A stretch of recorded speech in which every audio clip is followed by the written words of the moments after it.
Comme Jésus était à table dans la maison de Lévi, beaucoup de publicains et de gens de mauvaise vie se mirent aussi à table avec lui et avec ses disciples.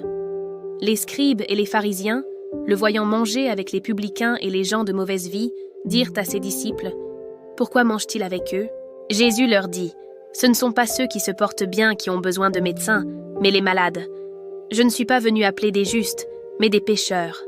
Bonjour mes frères et sœurs, j'espère que vous allez bien, par la grâce de Dieu. C'est lui qui nous a accordé le souffle de vie et nous permet d'être ici aujourd'hui, pour le servir, l'adorer, le glorifier et le connaître. Depuis lundi, Dieu a mis dans mon cœur le désir de faire connaître sa pensée. À tous ceux qui se trouvent dans un état de culpabilité, qu'elle soit interne ou externe. Nous ne savons pas ce que vous vivez actuellement, ni ce que vous avez vécu par le passé. Cependant, sachons que Christ est venu pour toi, pour vous, pour nous, pour tous ceux qui se reconnaissent pécheurs.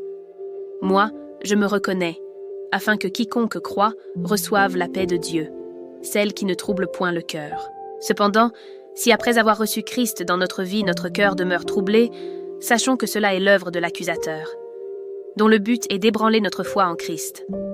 En effet, le père du mensonge est meurtrier dès le commencement, et son rôle est de nous empêcher d'atteindre la stature parfaite de Christ, afin que plusieurs puissent l'accompagner dans le feu de la géhenne.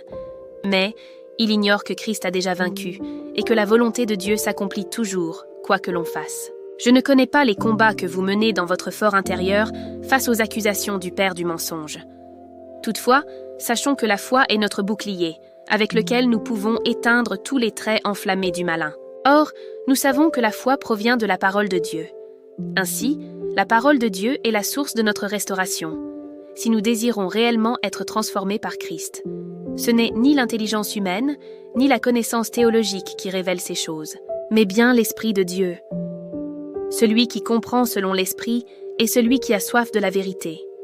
C'est la raison pour laquelle le Seigneur Jésus-Christ ouvrit le cœur de Lydie afin qu'elle soit attentive à ce que Paul disait. Dieu veut réellement nous libérer de nos fardeaux, mais il attend que nous soyons disposés, car il agit en fonction de notre foi. Or, le secret de la foi est de ne pas douter de ce que la parole de Dieu nous révèle. Dès lors, posons-nous ces questions.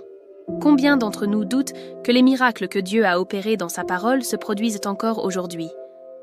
Combien d'entre nous croient à l'histoire de Samson? Combien d'entre nous croient à l'histoire du peuple d'Israël dans le livre du Deutéronome? C'est pourquoi Dieu nous demande de nous fortifier par sa parole, nous qui sommes dans la vérité, afin de faire face à l'adversité de ce monde. Il nous demande également de mettre notre foi à l'épreuve. Que le Seigneur Jésus-Christ nous fortifie davantage dans notre vie quotidienne. Que toute la gloire lui revienne.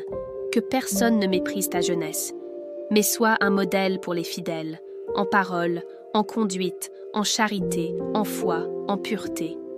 Veille sur toi-même et sur ton enseignement.